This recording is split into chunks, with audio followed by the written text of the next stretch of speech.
Alright, what we're going to do here is take a look at a couple of examples with cats, first of all, and charges, and then we're going to do some things with gravity, and then possibly talk about some fundamental particles.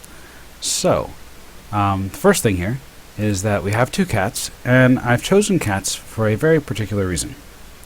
That reason, of course, is that they are incredibly fluffy. And I didn't draw the fluffy very well here. Let's see if I can. Well, I guess it's not that important to draw the fluffy, but we'll give it a shot. So there's some fluffy, and their hair's just kind of standing up all over the place. There we go. A little bit of fluffy.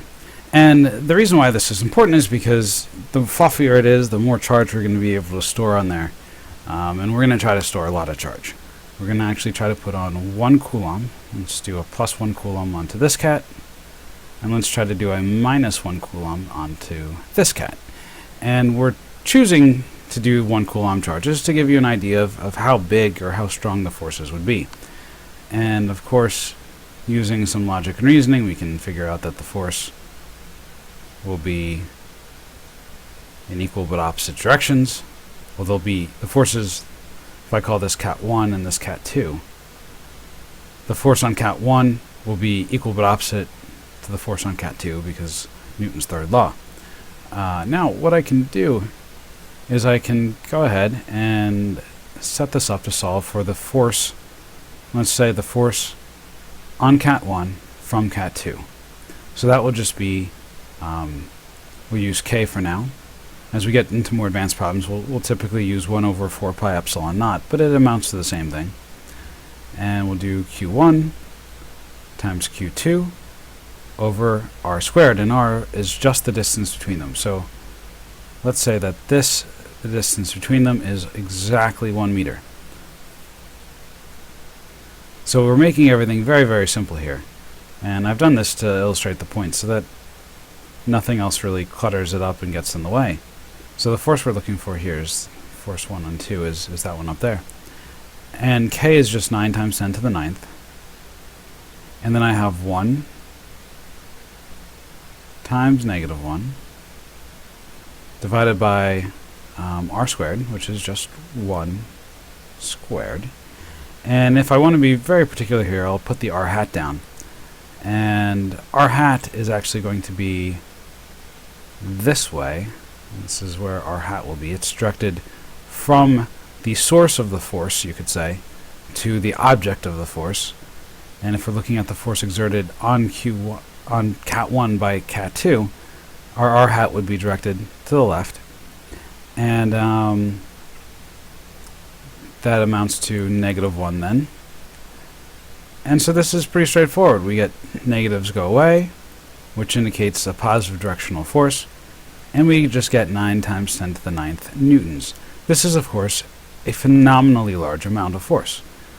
It is so large, in fact, that these two cats would be crushed towards each other, and probably everything metallic in the room would become polarized, so the charges that could get far away would get far away, and the other charges would get close, and they would all rush towards the cats, and it would be a terrible mess. So that's our force from the electrostatic force.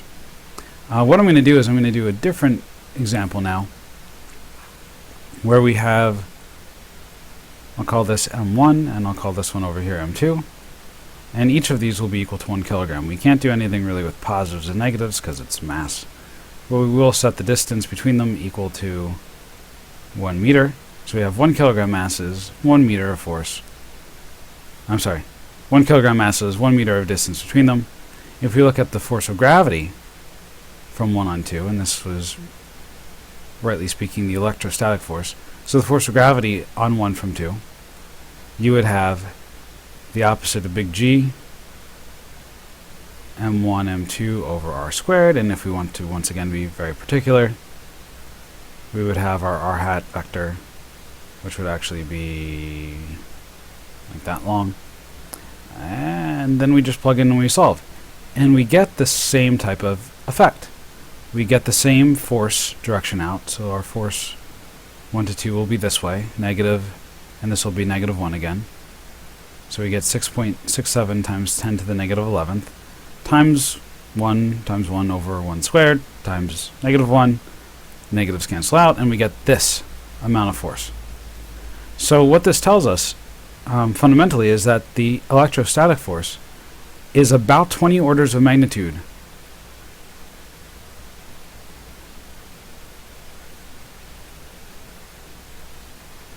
than the gravitational force, given the fundamental amounts of charge or mass. So given the fundamental property that governs electrostatic force and the fundamental property that governs gravitational force, we get that the Coulomb force is basically 20 orders of magnitude larger than the kilogram force.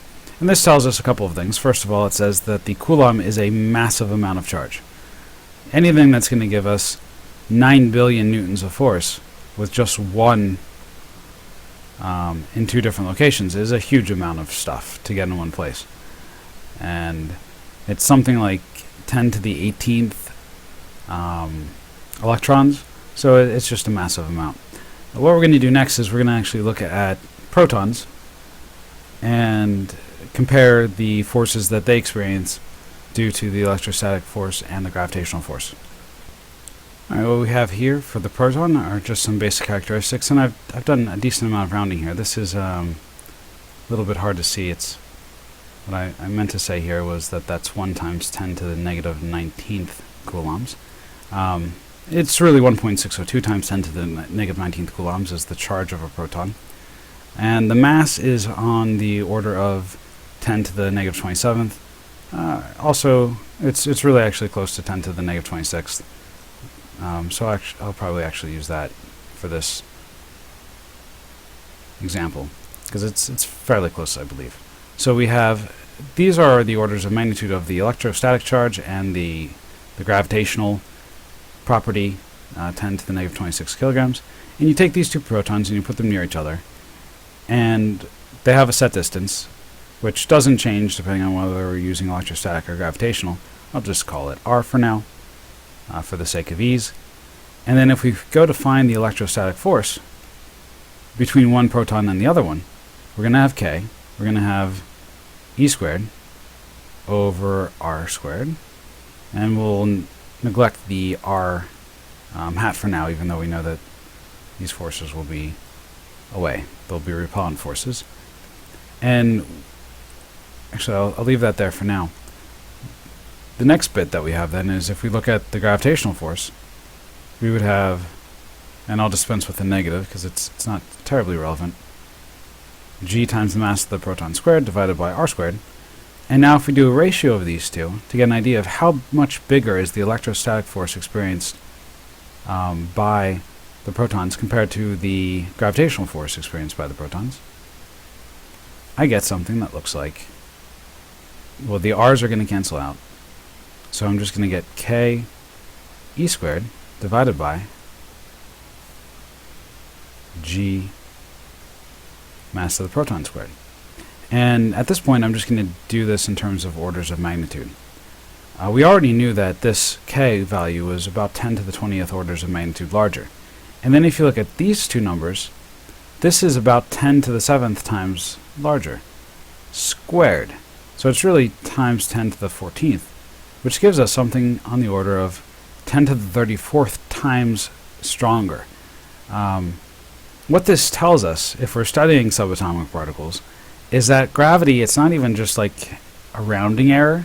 If you ignore gravity, it means absolutely nothing, because it's on the order of magnitude for most of the objects of about 10 to the 34th times less important. So that would mean that we would need a lot of zeros before we would start to see the influence of this gravitational force on the subatomic particles. And this is just to give you an idea of how the world works. For the most part, we think of our world as being dominated by gravity. And gravity does dominate over large scales, because you can accumulate a lot of it in one place.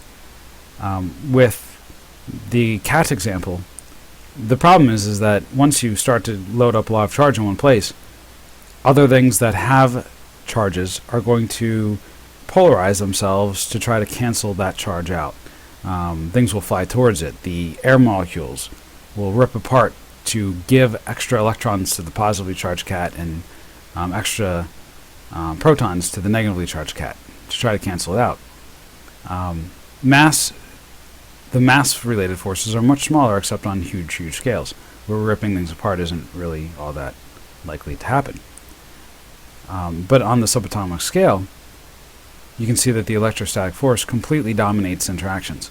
And the electrostatic force then is really what provides us with the ability to be a single object. It's why when we touch a desk, our hand doesn't just pass through the desk, because those electrostatic repulsive forces, in that case between electrons generally, is so strong that no matter how hard we push, we can't go through it. And I think you can understand why if you look at the equation. Those distances are getting awfully small. If you're putting your hand against the table, those distances get pretty small. So it doesn't take very many electrons when you multiply it by 10 to the 9th to give a sizable force.